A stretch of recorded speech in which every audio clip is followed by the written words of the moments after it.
This shit is real weak. How's Dick staying perched up on his balls like that? Walking down the street and ain't nobody. Assalamualaikum warahmatullahi wabarakatuh. Salam sejahtera buat kita semua. Sebelum kita mulai pada pembahasan kesetimbangan kimia, ada baiknya kita berdoa agar apa-apa yang kita pelajari diberi pemahaman dan manfaat buat kita semua. Ibu mulai dengan mengajak kamu untuk melihat perbedaan antara reaksi satu arah dan reaksi dua arah. Pastikan apa yang terjadi pada kertas ini. Apakah hasil pembakaran kertas dapat diubah menjadi kertas seperti semula? Pengalaman menunjukkan bahwa proses itu tidak dapat dilakukan, bukan? Inilah yang disebut dengan reaksi berkesudahan. Percobaan ini untuk membuktikan reaksi bolak-balik sebagai syarat untuk kesetimbangan. Potong salah satu sisi lilin yang belum ada sumbu agar kedua sisinya terdapat sumbu. Tusuk sisi kiri dan kanan lilin dengan jarum pentul, bakar kedua sumbunya. Coba amati, kelama-kelamaan lilin akan berada dalam posisi seimbang. Diutarakan oleh Henry Louis Lecatelier, jika suatu sistem kesetimbangan mendapat pengaruh dari luar, maka kesetimbangan akan bergeser sehingga dapat meminimalisir pengaruh dari luar. Dengan demikian, sistem akan mencapai kesetimbangan kembali. Suatu kesetimbangan dapat dipengaruhi oleh konsentrasi, volume, tekanan, suhu, dan katalis.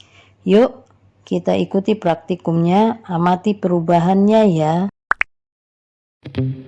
Siapkan 2 kantong teh, kemudian larutkan di dalam air seperti terlihat pada gelas kimia, dan siapkan 3 tabung reaksi.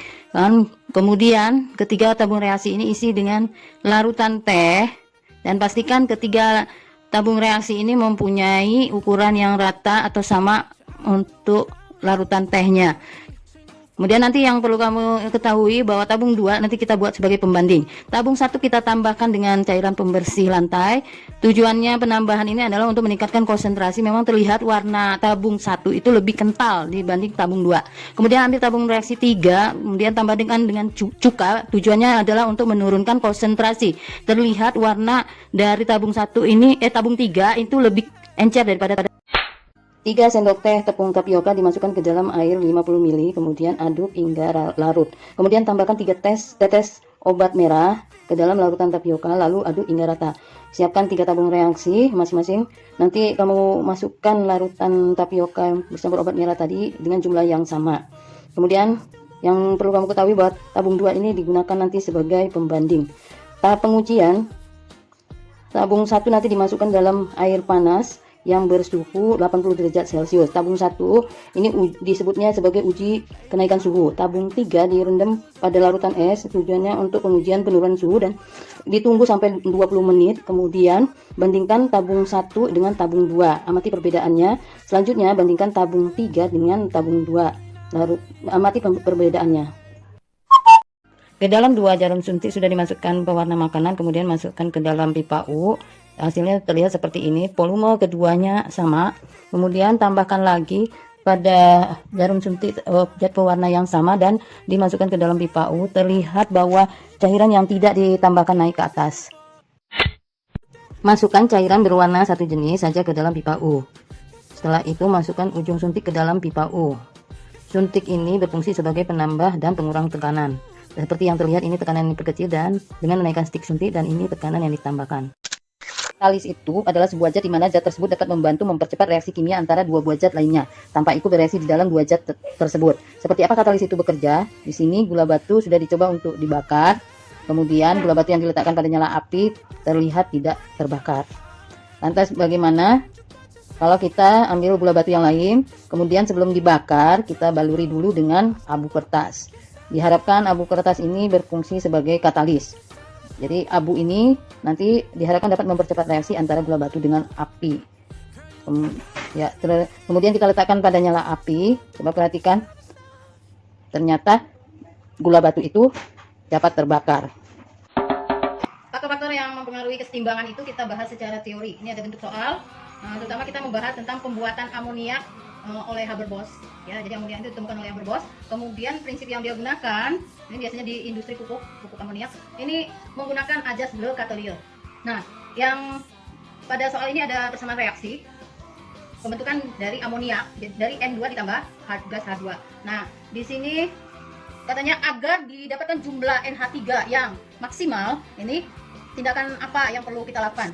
Bisa konsentrasi, volume, tekanan, suhu, dan katalis. Namun konsentrasi ini diapakan misalnya seperti itu ya. Nah, ini sudah ada dibahas pada prinsip-prinsip ajas Le Chatelier, di mana Le Chatelier mengatakan jika konsentrasi reaksinya diperbesar, maka keseimbangan akan bergeser menjauhi tempatnya semula. Jadi artinya pindah tempat. Itu kalau konsentrasinya diperbesar. Sedangkan yang diinginkan oleh soal adalah agar jumlah NH3 ini didapatkan semaksimal mungkin. Jadi ya salah satunya ya tadi itu konsentrasi ya. Misalnya konsentrasi N2. Ini kan N2 maupun H2 itu kan disebutnya pereaksi karena berada di sebelah kiri dari reaksi ya. Jadi N2 diperbesar. Nah, berdasarkan prinsip tadi, jika konsentrasi diperbesar, maka pergeseran letak kesetimbangan akan menjauh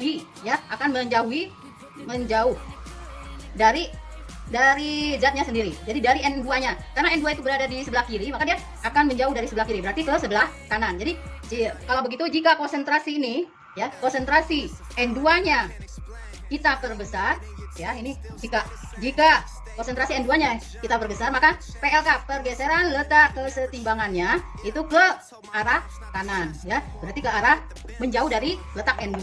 Jawabannya seperti ini. Jadi apa usaha agar mendapatkan hasil amoniak atau NH3 sebanyak mungkin? Salah satunya adalah memperbesar konsentrasi reaksi. Reaksi di sana ada N2 dan H2. Jadi kalau kita rubah ini jawaban untuk konsentrasi H2, ini jawabannya juga sama ya. Jadi pergeseran letak kesetimbangannya akan ke kanan. Itu. Kemudian poin yang kedua, usaha yang kedua katanya bisa kita lakukan dengan memperhatikan faktor dari volume ya. Nih, faktor yang kedua adalah volume. Coba bagaimana volumenya ya? Biar NH3 ini didapatkan hasilnya maksimal atau banyak gitu ya. Jadi pupuk amoniaknya biar di pabrik itu mendapatkan jumlah yang banyak bagaimana? Nah, maka volumenya. Bagaimana untuk volumenya? Prinsip Chatelier dari volume adalah jika volume diperbesar, maka PLK-nya ini pergeseran letak keseimbangan ini akan bergeser ke koefisien terbesar. Jadi kamu harus tahu yang namanya koefisien itu mana. Tadi kan persamaan reaksinya adalah N2 ditambah H2 menjadi NH3. Ya. Nah, seperti ini. Kemudian delta H-nya minus 92. Nah, yang disebut koefisien adalah angka yang diletakkan di depan unsur atau senyawa. Misalnya seperti ini. Ini di sebelah kiri N-nya 2, ingat persamaan reaksi di kelas 10. Sedangkan di hasil reaksi atau di sebelah kanan ini baru 1. Maka supaya dia 2 sama seperti di sebelah kiri, kita beri koefisien. Ini yang disebut koefisien ya. Jadi koefisien NH3 di sini dapatnya 2. Kemudian jumlah yang berubah adalah jumlah H. Di sini menjadi 6. Sedangkan di sebelah kiri baru 2. Artinya 2 kali berapa supaya jadi 6? Maka ini kita beri koefisien 3 ya. Jadi yang disebut koefisien N2 koefisiennya 1, H2 koefisiennya 2. Maka jumlah koefisien sebelah kiri ya atau reaksi ini jumlah koefisiennya sama dengan 4. Jumlah koefisiennya 4 yang sebelah kiri ya. Kemudian jumlah koefisien yang di sebelah kanan atau produknya ini jumlah koefisiennya adalah 2. Nah, lantas sesuai prinsip tadi, jika volumenya diperbesar maka pergeseran letak keseimbangannya ke koefisien yang terbesar. Jadi kalau kita pengen NH3-nya jumlah yang dihasilkan itu banyak maksimal, maka jangan menaikkan volume, harusnya menurunkan volumenya. Jadi yang betul adalah volume N2 diturunkan ya. Maka pergeseran letak kesetimbangannya ke kanan ya, baru didapatkan produk dari hasil dari NH3 ini jadi banyak seperti itu. Kemudian tindakan atau apalagi yang bisa kita lakukan, memperhatikan faktor yang disebutkan oleh ajas Le Chatelier mengenai tekanan ya. Tekanan kita simpulkan dengan P ya. Tekanan ini disimpulkan dengan P. Tekanan ini berbanding terbalik dengan volume. Jadi kalau tadi untuk mendapatkan NH3 yang banyak, usaha yang kita lakukan adalah menurunkan volume dari N2. Maka jawabannya supaya produk NH3-nya banyak, maka tekanan, mau tekanan N2 kah, mau tekanan H2 kah, mau tekanan amoniak, ini harus, kalau ini tadi kan hasilnya diturunkan, berkebalikan, harus dinaikkan ya, karena prinsipnya berkebalikan dengan volume. Jadi kalau volume diperbesar, maka kesetimbangan bergeser ke koefisien yang terkecil. Tadi kan kita sudah bahas bahwa koefisien yang pada persamaan reaksi ini yang kecil adalah di sebelah kanan. Jadi supaya pergeserannya ke sebelah kanan, maka perlu usahanya adalah tekanan dari apapun ya, apa N2, H2, apa NH3 ini harus kita perbesar ya. Kemudian tindakan apa lagi yang keempat yang perlu kita lakukan? Di sini faktor Le Chatelier katanya coba lihat suhunya ya. Untuk mendapatkan produk pupuk amoniak yang banyak, maka bagaimana suhunya? Apa diperbesar, apa diperkecil ya? Untuk suhu, patokannya kamu harus melihat jumlah delta H-nya ya. Di sini jumlah delta H-nya ini bertanda negatif. Ingat, waktu pelajaran termo kalau yang bertanda negatif, ini delta H-nya bertanda negatif berarti mengalami reaksi eksoterm, ya kan? Jadi kalau bertanda negatif berarti mengalami reaksi eksoterm. Maksudnya hasil reaksi ini dia adalah produk eksoterm, ya, produk eksoterm. Ya, karena delta H yang dihasilkan adalah negatif, maka di sebelah kanan atau produk ini sudah mengalami reaksi eksoterm. Lantas bagaimana supaya reaksi itu mengarah ke reaksi eksoterm? Maka suhunya bagaimana? Suhu kita simbolkan dengan T, ya. Nah, suhu. Prinsip dari Le Chatelier, jika suhunya diperbesar, ya, maka dia bergeser ke arah endoterm, ya, endoterm. Jika suhunya diperkecil, maka dia bergeser ke arah eksoterm. Jadi kalau kita lihat persamaan reaksi ini, yang di sebelah kanan ini yang merupakan reaksi eksoterm, maka yang sebelah kiri ini adalah reaksi endoterm, ya, reaksi endoterm. Maka supaya mengarah ke reaksi eksoterm, berdasarkan prinsip Le Chatelier berarti harus suhu dari atau temperatur dari yang mana aja, boleh temperatur N2, ya, kita tuliskan di sini, harus diapakan? Nah, kalau dia mau ke arah eksoterm, maka dia harus dikecilkan suhunya atau diturunkan, ya. Tadi seperti prinsipnya Le Chatelier, kalau suhu diturunkan dia mengarah kesetimbangannya itu ke eksoterm, ya. Jadi kalau mau ke produk pergeserannya, mau ke kanan pergeserannya, maka suhu dari N2 ke A2 ke atau N3 ini harus kita kurangi, ya, kita turunkan. Kemudian yang kelima itu katalis. Nah, di percobaan sudah saya jelaskan bahwa katalis ini adalah suatu zat yang hanya jadi perantara supaya cepat terjadi kesetimbangan, sedangkan dia sendiri tidak ikut bereaksi. Kemarin praktikumnya itu seperti gula batu yang sudah dilumuri oleh abu kertas. Nah, abu kertas itu yang akan terbakar, tetapi gula batunya tidak. Nah, itu yang disebut katalis. Nah, dalam hal ini di pabrik industri amonia, pabrik industri pupuk, dia biasanya menggunakan katalisnya adalah katalis Fe, ya, Fe atau besi katalisnya.